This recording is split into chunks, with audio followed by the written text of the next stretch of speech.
Good morning, class 10th. Students, in today's video lecture, we are going to discuss isomerism. We have also discussed it in earlier video lectures. In today's video lecture, we discuss isomerism in detail. So students, let's start. So students, isomerism. Students, firstly, what do you mean by isomerism? Students, isomerism is the phenomena commonly seen in organic compounds, by virtue of which compounds having same molecular formula exist in different structures with different properties. Students, isomerism क्या होता है? Compounds having same molecular formula show different physical and chemical properties. Same क्या होगा? Molecular formula compounds का same होगा, but they show different physical and chemical properties are called isomers, and this phenomena is known as isomerisms. Compounds formed by this phenomena is known as isomers. Students, difference in properties of isomers is due to the difference in the relative arrangement of various atoms present in their molecules. अभी हमने क्या बात की? Molecular formula क्या होगा? Same. सो बच्चे, इस पूरे फिनोमिना में क्या चीज सेम होगी? Molecular formula. Only molecular formula same होगा, बाकी सब चीजें क्या होंगी? डिफरेंट. और ये जो डिफरेंस है किस वजह से आएगा? डिफरेंस आएगा इनकी एटम्स के जो अरेंजमेंट है उनमें डिफरेंस होने की वजह से जो कंपाउंड्स हैं वो डिफरेंट प्रॉपर्टीज शो करेंगे और डिफरेंट स्ट्रक्चर्स शो करेंगे. Let's see how. Let's take an example. हम एग्जांपल लेते हैं बच्चे बुटेन की. हम पहले भी डिस्कस कर चुके हैं, आज हम डिटेल में डिस्कस करेंगे इस टॉपिक को. सो बच्चे, butane has molecular formula C4H10. जैसा कि मैंने अभी आपको बोला, as I told, isomers have only same molecular formula. तो बुटेन के जितने भी आइसोमर्स बन जाए 2, 3, 4, उनका मॉलिक्यूलर फॉर्मूला सेम होने वाला है, बट स्ट्रक्चर, उनकी प्रॉपर्टीज जो है वो क्या होंगी? डिफरेंट होंगी, because of different position of their atoms. So let's see how. Butane have 4 carbon atoms. 1, 2, 3 and 4. So बच्चे देखते हैं इनकी बॉन्डिंग.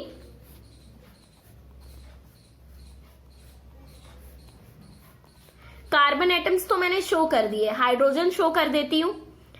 1, 2, 3. इस कार्बन के पास 3 ही हाइड्रोजन आएंगे, बिकॉज एक बॉन्ड ये कार्बन के साथ बना रहा है. यहाँ पे ये कार्बन 2 कार्बन के साथ बॉन्ड बना रहा है, तो 2 हाइड्रोजन के साथ बनाएगा. यहाँ पे भी 2 हाइड्रोजन के साथ बनाएगा, यहाँ पे 3 के साथ बनाएगा, बिकॉज एक जो है पहले ही कार्बन के साथ बन चुकी है. So this is a straight chain of butane. So बच्चे, ये आपका आ गया बुटेन का फर्स्ट आइसोमर. अब अगर हमने इसकी पोजीशन चेंज करके स्ट्रक्चर बनाना हो तो कैसे ड्रॉ कर सकते हैं हम? ब्रांच चेन में हम क्या कर सकते हैं? एक कार्बन को यहां लगा सकते हैं, है ना बच्चे? सो अब किस तरीके से आ जाएगा? इस कार्बन की एक बॉन्ड ऑलरेडी बनी हुई है, तो इसको कितने हाइड्रोजन चाहिए? 3. इस कार्बन की 2 बॉन्ड्स बनी है, 3 बॉन्ड्स बनी हुई है, तो यहाँ एक ही हाइड्रोजन चाहिए. इस कार्बन की एक बॉन्ड बनी है. सो स्टूडेंट्स, एक कार्बन हमने यहाँ ले लिया, इसकी एक बॉन्ड इस कार्बन के साथ बनी हुई है, तो कितने कार्बन जो है कितनी बॉन्ड्स और बनाएगा? 1 हाइड्रोजन, 1, 2, 1, 2, 3, 4 बॉन्ड्स कंप्लीट हो गई इसकी. अब इस कार्बन की एक बॉन्ड ऑलरेडी बनी हुई है, तो इसको कितने हाइड्रोजन चाहिए? 3. सो बच्चे, 1, 2, 3, 4, 5, 6, 7, 8, 9, 10 आप काउंट कर सकते हो. इस स्ट्रक्चर में भी 4 कार्बन और 10 हाइड्रोजन है, इस स्ट्रक्चर में भी. सो डिफरेंस क्या है दोनों स्ट्रक्चर में? डिफरेंस है पोजीशन ऑफ एटम्स का. यहाँ पे कार्बन की स्ट्रेट चेन है, तो जब आइसोमर्स में स्ट्रेट चेन हो कार्बन की, एल्केन्स के केस में, तो हम उसको क्या नाम देते हैं? N butane. बाकी जो नेमिंग है एल्कीन्स एल्काइंस वो हम आगे वीडियो लेक्चर्स में पढ़ेंगे। एल्केन्स की बात करें तो हम उसमें जहां पे कार्बन की स्ट्रेट चेन हो उसको हम नाम देते हैं एन बुटेन। और अगर बच्चे सेकेंड लास्ट कार्बन पे कोई अल्काइल ग्रुप लगाओ, अल्काइल ग्रुप मतलब अगर आप इसको छोड़ दो तो ये कितना है CH3। CH3 किससे बना, CH4 में हमने माइनस हाइड्रोजन किया तो हमारे पास CH3 आया, इसको हम बोलते हैं अल्काइल ग्रुप। तो अल्काइल ग्रुप भी अभी हम पढ़ेंगे इसके बाद। जब भी एक किसी भी कार्बन चेन में सेकेंड लास्ट कार्बन में, यहां से देखेंगे तो भी सेकेंड लास्ट है, यहां से देखेंगे तो भी सेकेंड लास्ट कार्बन है ये, उसके साथ अगर कोई अल्काइल ग्रुप लगा हो तो हम उसको क्या बोलते हैं आइसोब्यूटेन। ओके स्टूडेंट्स, अब यहाँ पे तो 3 ही कार्बन है तो पोजीशन और चेंज नहीं हो सकती। अगर सपोज यहाँ पे हम पेंटेन के केस में लेते हैं, ऐसे ही अगर थर्ड आता तो हम उसको नाम देते हैं नियोपेंटेन। ओके स्टूडेंट्स, अगर सेकेंड लास्ट कार्बन के ऊपर 2 अल्काइल ग्रुप्स आ जाए तो हम उसको नाम देते हैं नियो का। वो हम देखते हैं वो किसके केस में होगा, पेंटेन में। Butane has only 2 isomers because यहाँ पे और कार्बन एटम्स नहीं है। ठीक है, देखते हैं हम पेंटेन की एग्जाम्पल में। सो स्टूडेंट्स, नेक्स्ट हम देखेंगे आइसोमर्स किसके केस में, पेंटेन के केस में। Pentane has molecular formula C5H10। Okay students, ये H10 है। सो अगर हम इसकी स्ट्रेट चेन बनाना चाहें तो क्या आ जाएगी 1 2 3 4 5। This is a straight chain in case of pentane. Hydrogen लगा देते हैं 3 4 5 6 7 8 9 10 11 12। सॉरी बच्चे, यहाँ 12 आएगा। ठीक है, सो ये हमारा क्या हो गया n pentane because carbon atom has straight chain. अगर यही हम इसकी पोजीशन चेंज करें एटम्स की तो हमारे पास क्या आ जाएगा 1 2 3। ठीक है, हमने 3 ले लिया। पहले हम 4 कार्बन, एक कार्बन एटम की क्या करेंगे हमने सेकेंड लास्ट। तो अब यहाँ पे भी 2 स्ट्रक्चर्स बन सकते हैं, इसको भी हम सेकेंड लास्ट ले सकते हैं, इसको भी हम सेकेंड लास्ट ले सकते हैं। सो अगर हम यहाँ पे अगर एक कार्बन एटम लगा दे तो ये हमारा क्या बन गया,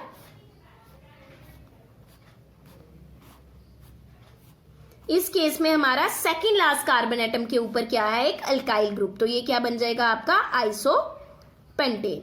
हम यहाँ पे अगर यहाँ पे अल्काइल ग्रुप होता तो भी वो आइसोपेंटेन होता क्योंकि इस साइड से देखिए तो वो सेकेंड लास्ट कार्बन एटम आ गया। अगर हमने इसमें इसका पास 4 कार्बन एटम्स है तो इसमें एक और जगह जो है चेंज हो सकती है, जैसे 1 2 3। अगर अब हमने इसमें लेना हो नियो पेंटेन तो कैसे करेंगे, हम इस कार्बन एटम के साथ 2 अल्काइल ग्रुप्स को अटैच कर देंगे इस तरीके से। बच्चे, हाइड्रोजन का नंबर जो है वो आपका सेम ही रहेगा सब में, वो चेंज नहीं होने वाला। सी 1 2 3 4 5 6 7 8 9 10 11। सॉरी बच्चे, 1 2 3 4 5 6 7 8 9 10 11 12। इसमें काउंट करो 1 2 3 4 5 6 7 8 9 10 11 12। सो जब सेकेंड लास्ट कार्बन एटम के ऊपर 2 अल्काइल ग्रुप्स अटैच हो हम उसको क्या बोलते हैं नियोपेंटेन। किसके केस में बात हो रही है, ये एल्केन्स के केस में। अगर स्ट्रेट चेन हो तो एन पेंटेन, एन अगर सेकेंड लास्ट कार्बन एटम पे अल्काइल ग्रुप हो तो आइसो, और अगर सेकेंड लास्ट कार्बन एटम में 2 अल्काइल ग्रुप्स अटैच हो तो नियोपेंटेन। सो स्टूडेंट्स, इन स्ट्रक्चर्स में क्या डिफरेंस था, इन स्ट्रक्चर में सिर्फ हमारा मॉलिक्यूलर फॉर्मूला सेम था, बाकी इनकी जो है एटम्स की पोजीशन के चेंज होने की वजह से difference in the relative arrangement of various atoms जो है इनकी स्ट्रक्चर चेंज हो गया। स्ट्रक्चर चेंज हुआ, कार्बन एटम्स की पोजीशन चेंज हुई, नाम चेंज हो गया। नाम चेंज होने के साथ साथ कंपाउंड का भी चेंज हो गया, कंपाउंड की प्रॉपर्टीज भी चेंज हो गई। सो ऐसा phenomena which have same molecular formula but shows different physical and chemical properties are called isomerism and the compounds so formed are called isomers, and the difference is due to the difference in the relative arrangement of various atoms present in their molecule. So बच्चे, ये था आपका isomerism का topic. I hope आपको ये अच्छे से clear हो गया होगा। Now move on to the next topic. Students next topic is alkyl group. ऐसे जो हमने आइसोमेरिज्म पढ़ा है, आइसोमेरिज्म इतना ही टॉपिक नहीं है बच्चे, आइसोमेरिज्म आगे भी इसकी टाइप्स है, chain isomerism, position isomerism, structural isomerism, but वो सब जो है आप 11th-12th में पढ़ेंगे। अभी के लिए जो आपका सिलेबस में है इतना ही है, सो वो मैंने आपको उतना करवा दिया। सो नाउ बच्चे अभी हमने बात की एल्काइल ग्रुप की। So what do you mean by alkyl group? Students, the group formed by the removal of one hydrogen atom from an alkane is known as alkyl group. alkyl group क्या होता है? वो group जो बनता है, group formed by removal of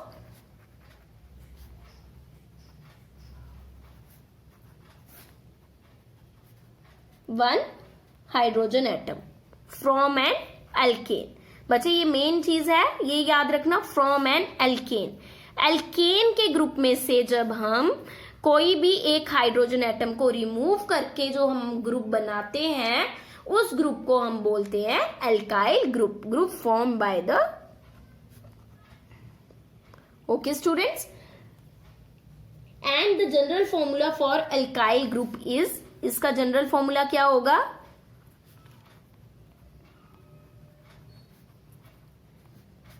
CnH2n + 1, because एक hydrogen atom हम क्या कर देंगे?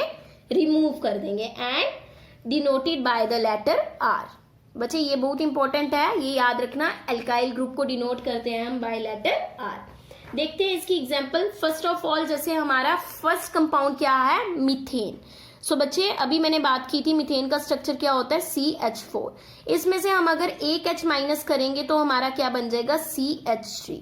सो CH3 is the alkyl group, and इसको हम बोलेंगे क्या? मीथेन से क्या बना? एल्काइल ग्रुप, तो हम इसका नाम क्या बन जाएगा? Methyl group. जैसे अभी हमने बुटेन के केस में पढ़ा, सो इस एल्काइल ग्रुप की बात कर रही थी मैं। अगर ऐसे ही हमने इथेन के केस में देखना हो बच्चे, इथेन का क्या फॉर्मूला था? C2H क्या हो जाएगा? 6। सो C2H6 में जब आप -H करेंगे तो क्या बन जाएगा? C2H5। C2H5। अब यहां पे एक हाइड्रोजन हमने माइनस किया, ये तो हमारा बन गया इथाइल ग्रुप बचे, बट यहां पे क्या ऐड होता है? इसने भी तो अपनी अपनी बॉन्ड जो है कंप्लीट करनी है, तो यहां पे जो भी चीज अटैच होगी उसको हम बोलेंगे सब्स्टिट्यूएंट।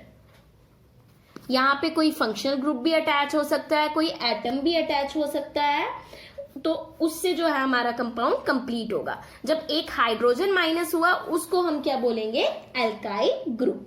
ओके स्टूडेंट्स, सो इस तरीके से जो है हमारा एल्काइल ग्रुप होता है, which form by the removal of one hydrogen atom from an alkane. Okay students, एक और एग्जांपल देख लेते हैं इसकी। प्रोपाइल ग्रुप कैसे बनेगा? प्रोपेन का क्या फॉर्मूला होता है बच्चे? C3H8।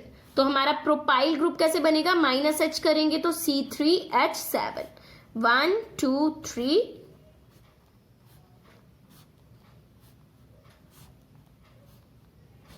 1 2 3 4 5 6 7। तो ये हमारा क्या बन गया? Propyl group. So alkyl group is the group formed by the removal of one hydrogen atom from an alkane, and the general formula for alkyl group is CnH2n plus 1, CnH2n plus 1, and denoted by the letter R. Okay students, so this is your alkyl group. Now students, अब यहां पे जो हम substituent करते हैं, जो substitute करते हैं, that is functional group. So बच्चे फंक्शनल ग्रुप क्या होता है? Now next topic is functional group.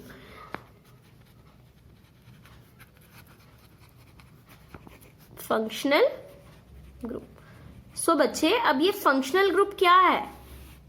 Functional group क्या होता है? एन एटम और group of atoms which make an organic compound reactive and decides its function is called a functional group.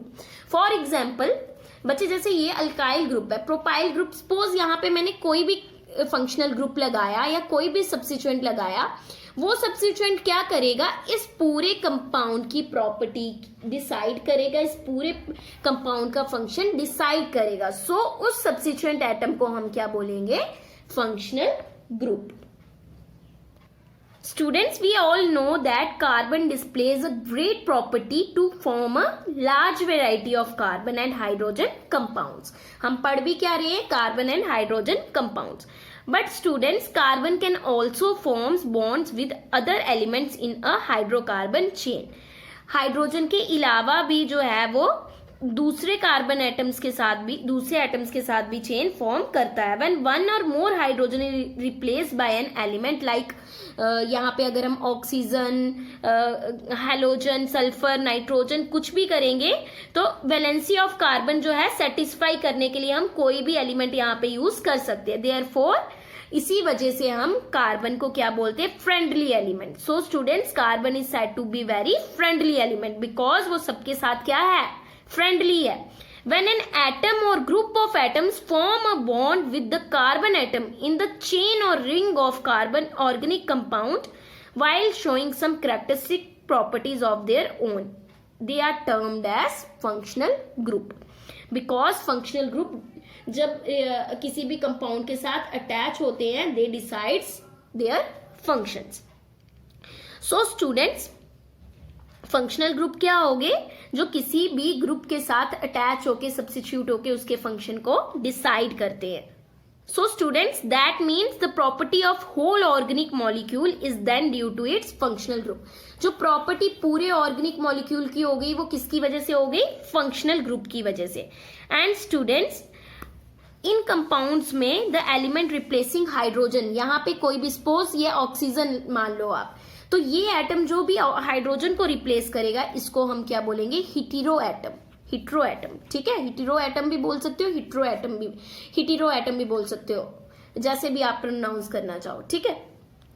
सो कोई भी एलिमेंट जो हाइड्रोजन को रिप्लेस करके उसकी जगह पे खुद को सब्स्टिट्यूट करेगा, that is called as heteroatom. So students, these heteroatoms provide specific properties to the compound regardless of the length and nature of the carbon chain and forms the functional group. So students, functional group is the site of chemical reaction in an organic compound and all compounds containing a particular functional group undergo similar reactions. अगर उनका particular, मान लो इस और इस compound में particular जो है functional group है, तो उनकी जो प्रॉपर्टीज होंगी सिमिलर होंगी। Okay students, functional groups are attached to the carbon backbone of organic molecules, so they determine the characteristics chemical reactivity of molecule. Students, functional group are far less stable than carbon backbone and are likely to participate in chemical reactions.